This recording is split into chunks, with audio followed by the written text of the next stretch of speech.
À partir de 2050, les prévisions nous disent que la moitié de la population mondiale sera myope, sera atteinte d'une certaine forme de myopie. 10% de la population sera fortement myope et 50% sera atteinte d'une forme ou d'une autre de myopie. Ouh, voilà une prévision qui fait froid dans le dos. Et pourtant, si je suis honnête, je ne peux pas m'empêcher de sourire à l'idée que je me sentirais moins seule dans ce monde flou. Mais ça ne dure pas, car j'ai en mémoire l'historienne Corinne Doria qui évoquait dans l'épisode précédent le taux préoccupant de myopie chez les enfants de moins de 10 ans.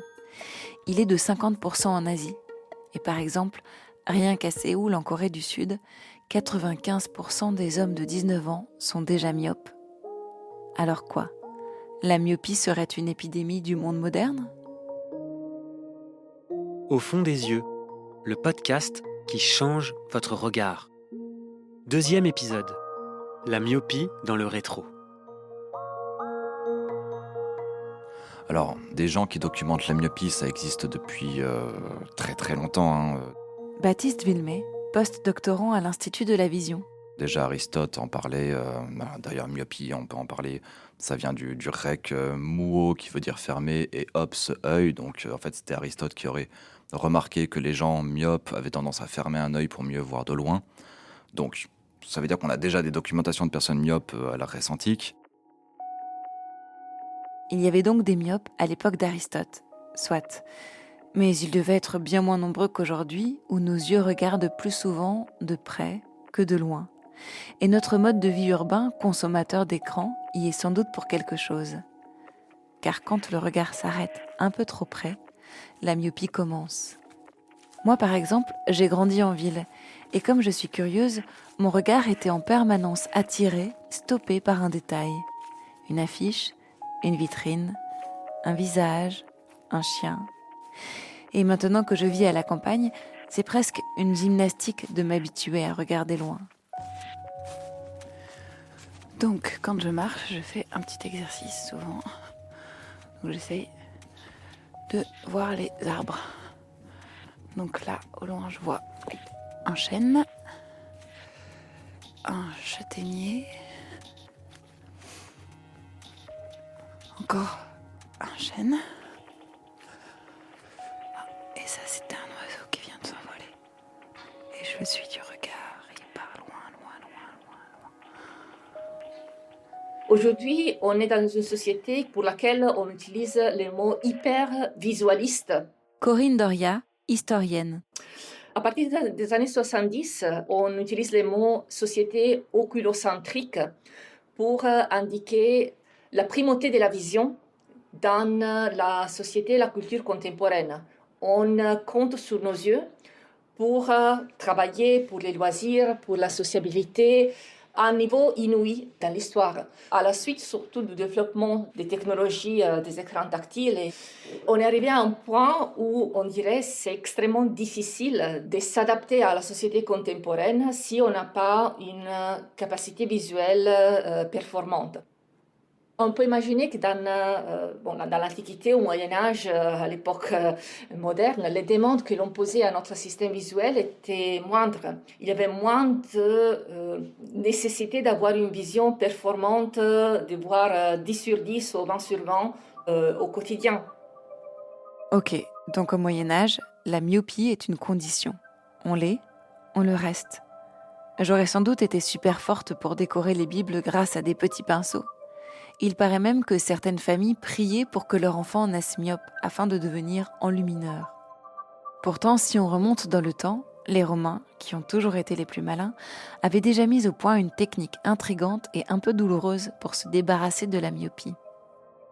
On mettait des galettes, surtout pendant la nuit, avec des bandages pour comprimer l'œil, le globe oculaire lorsque l'on dormait.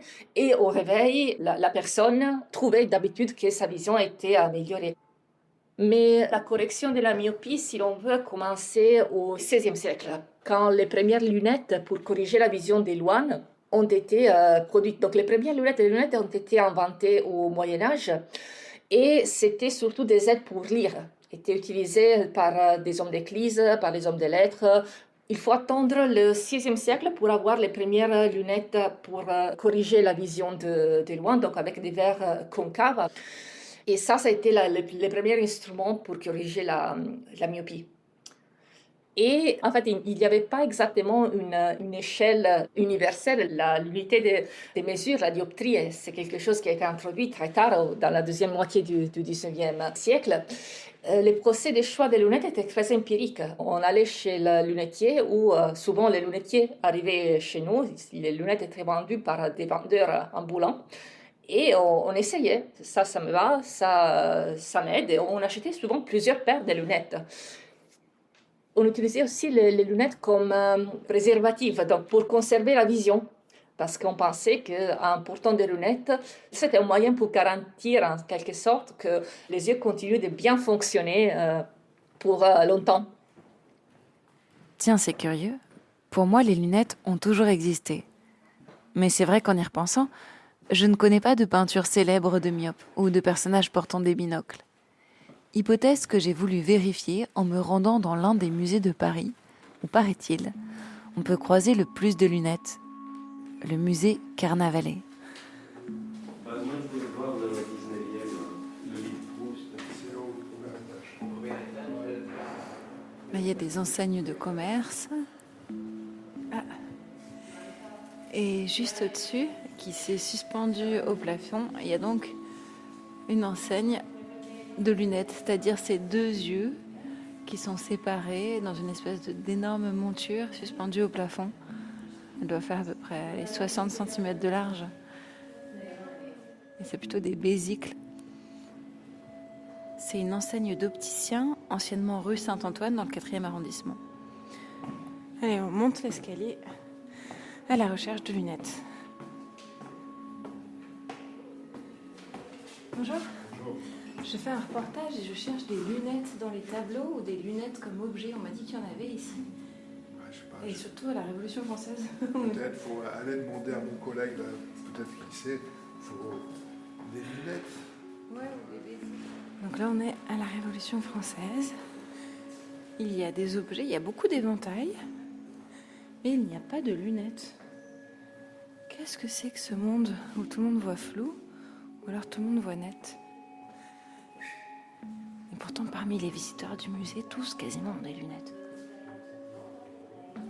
Tous les personnages qui sont peints regardent fixement le peintre droit dans les yeux, et même les personnes âgées. Là, je suis devant le portrait d'Étienne Arago, qui est un écrivain qui a bien 70 ans. Il ne porte pas de lunettes et il regarde droit dans les yeux le peintre. Moi, je me dis que ça aurait été quasiment impossible à faire pour moi qui suis myope. Donc, est-ce qu'il y a tromperie ? Et pourquoi est-ce qu'on ne veut pas de ces lunettes sur les tableaux ? Là, on arrive dans la seconde moitié du 19e siècle. Ah, j'ai trouvé un portrait. C'est le portrait de Georges Bizet, qui était compositeur. Et on le voit, c'est pas vraiment des lunettes, c'est des bésicles qui sont posés sur son nez de manière complètement de travers. Le verre gauche cache une partie de son œil.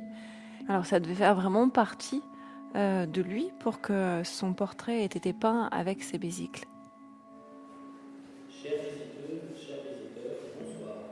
Les médecins ont considéré ce qu'on appelle aujourd'hui les vices de réfraction, donc des problèmes comme la myopie, l'astigmatisme, d'une façon assez superficielle. Ils n'étaient pas vraiment intéressés par ces conditions et surtout, ils ont eu pendant très longtemps une méfiance vis-à-vis des lunettes. Pourquoi ? Parce que les lunettes ne corrigent pas les problèmes. C'est un aide, mais l'œil reste malade. On reste myope, mais on peut voir quand même. Ça arrive, si on commence à porter des lunettes, après il faut acheter des lunettes plus puissantes et ainsi de suite. Donc, étant donné que cette progression a été vérifiée déjà à l'époque moderne, les médecins à cette époque-là disaient oui, les lunettes ça sert à rien. Pour, disons, soulager les gens qui avaient des problèmes qu'on appelle aujourd'hui myopie, astigmatisme, il y avait des remèdes qui allaient de la saignée, par exemple, du régime. Il y avait un médicament qui était, disons, fréquemment conseillé, des tisanes à boire ou à utiliser avec, pour faire des comprimés à mettre sur les yeux, faites avec une herbe qu'on appelait casse-lunettes, parce qu'on pensait que c'était plus efficace que les lunettes. Une tisane pour faire diminuer la taille de l'œil. Il paraît même qu'on interdisait aux myopes de boire du chocolat, du café, de l'alcool ou bien de consommer épicé. Aujourd'hui, ça peut paraître complètement farfelu, mais il faut se remettre en tête le contexte historique. Le manque d'intérêt de la médecine pour tout ce qui est les yeux, c'est lié au fait que pendant très très longtemps, il était impossible de voir ce qui se passe à l'intérieur d'un œil vivant. Jusqu'à l'année précisément 1851, quand d'une façon absolument, disons, pas programmée, un médecin allemand, von Helmholtz, a mis à point un instrument, l'ophtalmoscope, qui permet de voir qu'est-ce qui se passe à l'intérieur d'un œil vivant. Donc d'observer la rétine, les nerfs optiques, les mouvements des muscles oculaires, les mouvements de la cornée, du cristallin. Et à ce moment-là, il était possible de faire des recherches empiriques sur les yeux. C'est à partir de ce moment-là qu'on commence à voir, par exemple, se développer des systèmes pour mesurer l'acuité visuelle, pour faire des tests sur la vision de près et de loin, et des unités de mesure, dont la dioptrie par exemple, ont été établies et ont reçu le consensus de la communauté scientifique internationale. On a des publications scientifiques exclusivement consacrées à l'ophtalmologie. On a les premières chaires d'ophtalmologie dans la faculté de médecine, les associations professionnelles. C'est à partir de ce moment-là que l'ophtalmologie a commencé à exister en tant que spécialité médicale comme on la connaît aujourd'hui. Et aussi, c'est à partir de ce moment-là que les médecins ont intégré les lunettes dans un discours scientifique. Et les lunettes ont pris un statut de dispositif médical. Dispositif médical, oui, certes, mais à regarder l'étalage de montures, tantôt en bois, en métal, légère, ronde ou papillon de mon opticien, je me dis qu'aujourd'hui, être myope, c'est aussi être tendance. Qu'est-ce que c'est des lunettes pour vous ? C'est un accessoire de mode, c'est un accessoire de vie, de santé. Si on peut associer le côté mode avec, c'est quand même plus sympa. Et juste au niveau de la mode des lunettes, c'est quoi la mode en ce moment des lunettes ? Quelles sont les tendances ? On était sur des lunettes en métal plutôt. Là, je vois que vous avez des grosses lunettes, vous avez changé de lunettes. Le métal, on en fait un petit peu moins. Le retour à l'acétate épaisse, depuis 1 an, on le constate. Donc plus d'épaisseur, lunettes un petit peu plus typées et de la couleur toujours. Ouais. Et vous avez changé de lunettes ? Oui. Vous changez régulièrement ? Non, pas du tout. J'aime pas ça. Vous aimez pas les lunettes ? J'aime pas changer. Je reste dans mes habitudes.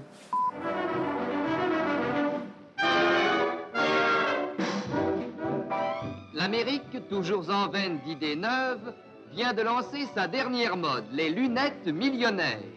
Diamants et perles ont leur place autour des prunelles comme aux doigts.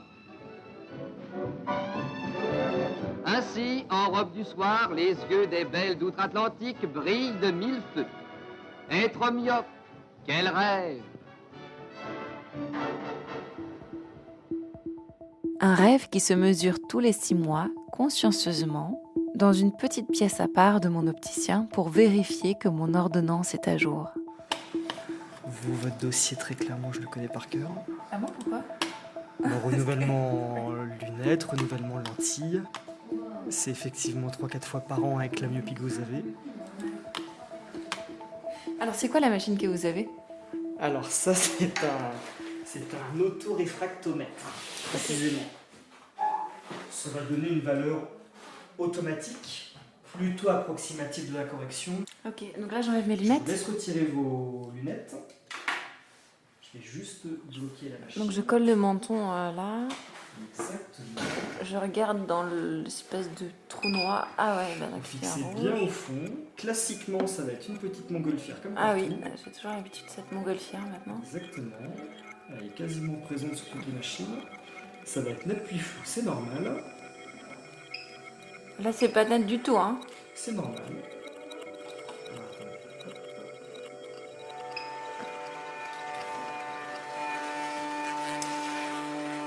Et donc là, on a un petit ticket sur une valeur automatique, avec par exemple une myopie qui est à droite qui ressort à moins 8,50.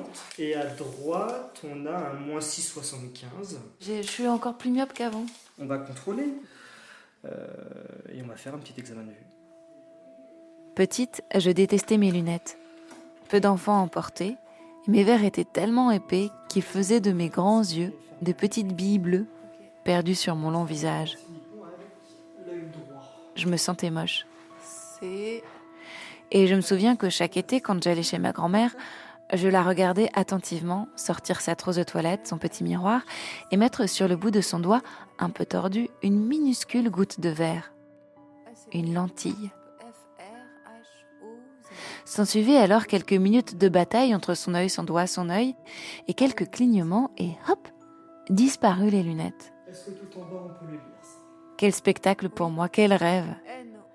Alors, quand à 13 ans, j'ai eu enfin le droit, moi aussi, de porter des lentilles, je me suis sentie revivre. Et je suis devenue championne de l'enfilage. En 2 secondes, sans miroir, sans table, pas toujours dans des conditions hygiéniques optimales, mais c'était vital pour moi.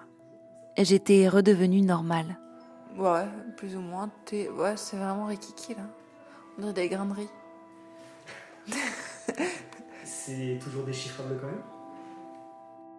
Apparemment, les premiers à imaginer une solution semblable à celle d'une lentille de contact, qui a mentionné la possibilité de mettre un verre à l'intérieur de l'œil pour améliorer la vision, a été Léonard de Vinci, mais ça reste presque anecdotique. C'est une note dans un de ces codes qui n'a pas eu vraiment de suite. Non, les premiers essais avec des lentilles de contact en verre ont été faits vers la fin des années 1880. Et c'était des assez gros morceaux de verre qu'on pouvait porter pour, je sais pas, une demi-heure maximum. Après, il fallait les enlever. Ça, on peut considérer comme les premiers essais de lentilles de contact. Après, les lentilles de contact ont vraiment commencé à se développer à la suite de le développement de l'industrie des matières plastiques, quand on a pu avoir à disposition des polymères assez souples, malléables et durable pour être utilisé pour fabriquer des lentilles de contact avec une correction. Et c'était aux alentours des années 50 que les premières lentilles ont commencé à être mises sur le marché. Là, il s'agissait de lentilles assez grandes, donc ce n'est pas très confortable. Et on pouvait les porter, disons, une dizaine d'heures. Ensuite, à partir des années 70, les lentilles, disons, plus petites qui couvrent la cornée ont commencé à apparaître, et surtout à partir de la fin des années 70, début des années 80, les lentilles gaz perméables, ce qui permet un confort plus important et surtout réduise les risques d'asphyxie au niveau de la cornée qui est liée aux portes de lentilles. Je me souviens bien de l'arrivée de ces lentilles à gaz perméables sur le marché. Du jour au lendemain, moi qui avais les yeux secs avec les modèles précédents, j'ai pu porter les lentilles plus de 5 heures d'affilée, à une fête, sans aucune gêne. Et c'est la première fois que j'ai oublié que j'étais myope. Pourtant, s'il y a bien une chose qui restera gravée en moi, grâce à la génétique notamment, c'est bien ma myopie. Gène que partagent malheureusement également mes enfants, futurs myopes. Et alors, là, je vois derrière vous, vous avez un petit rayon enfant, de lunettes enfants, c'est ça ? Oui. Est-ce que vous avez beaucoup d'enfants qui viennent ici ? On a pas mal d'enfants, généralement ce sont les enfants de nos clients. Mais oui, et puis il en faut pour tout le monde. Et les enfants, vous en avez de plus en plus, vous constatez, là, en 5 ans d'ouverture ? Ouais, il y a de plus en plus d'enfants. Les myopies, de toute façon, c'est un petit peu exponentiel. Il y a ce qu'on appelle, nous, il y a une petite épidémie de myopie. Opticien, c'est un métier d'avenir, non, en ce moment, avec la société et tous myopes en 2050 ? Alors, je ne sais pas si c'est un métier d'avenir. En tout cas, c'est un métier où, pour l'instant, on a besoin de nous, on a besoin du service et on a besoin de conseils. Donc, on est encore utile. Et alors, qu'est-ce qu'il faudrait qu'on change dans notre société pour ne plus avoir besoin de vous ? Alors, en tout cas, pour avoir moins besoin de nous, tout ce qui est myopie évolutive, cette petite épidémie de myopie, il y a eu des études récentes qui ont montré que 2 heures au moins par jour, dehors, à la lumière naturelle, ça a enlevé un certain nombre de risques. Donc en tout cas, ça passe par passer un peu plus de temps dehors. Je pense que les compagnies qui s'attellent au traitement de la myopie ont de beaux jours devant elles, effectivement. Même si, évidemment, le mieux pour la société serait d'éviter que les gens développent la myopie, plutôt que de juste faire du palliatif et du correctif, effectivement. C'est aussi l'avis de Serge Reskinov, président de l'International Myopa Institute. En mai 2023, il participait au congrès de la SFO, Société française d'ophtalmologie. Les pouvoirs publics peuvent effectivement faire quelque chose. À Taïwan, par exemple, des dispositions ont été prises pour que les enfants passent plus de temps dehors pendant le temps scolaire. En Chine, des lois ont été passées de façon à éviter une surcharge de travail en vision de près. Il y a un objectif de réduire la prévalence de la myopie chez les enfants de 6 ans à moins de 3%. Donc il y a effectivement des pays où les pouvoirs publics se sont saisis du problème. Mais c'est aussi parce que dans ces pays-là, la myopie est déjà la première cause de cécité. Dans des pays comme l'Europe, les pouvoirs publics, malheureusement, souvent ne se rendent pas compte de l'urgence en termes de prévention pour éviter ces cécités qui vont être des gros problèmes à l'échelle individuelle, mais qui vont aussi coûter très cher à la société plus tard. Car oui, être myope a un prix. Déjà pour moi, lentilles 80 € par œil pour 6 mois. Produits d'entretien 50 € les 4 litres. Lunettes, monture plus verre aminci, environ 300 € tous les 3 ans, soit environ 360 € pour moi chaque année. Sans compter bien sûr la part mutuelle ni la sécurité sociale aux frais de la collectivité. Alors, heureusement pour moi, en 1963, le docteur colombien José Balaguer invente une technique chirurgicale permettant de modifier la courbure de la cornée, afin de diminuer la myopie.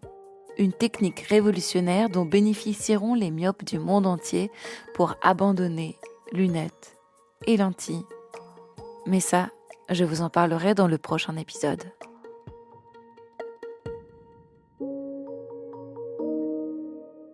Dans cet épisode, vous venez d'entendre le docteur Baptiste Villemay, l'historienne Corinne Doria et Lucas.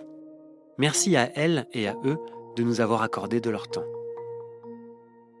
C'était Au fond des yeux, une enquête originale de l'Hôpital des 15-20, l'Institut de la Vision et l'IHU Foresight pour la Vision. Elle est produite par le studio Ose. Reportage, Léa Minot. Réalisation, Juliette Medevielle. Production, Lorraine Pagès.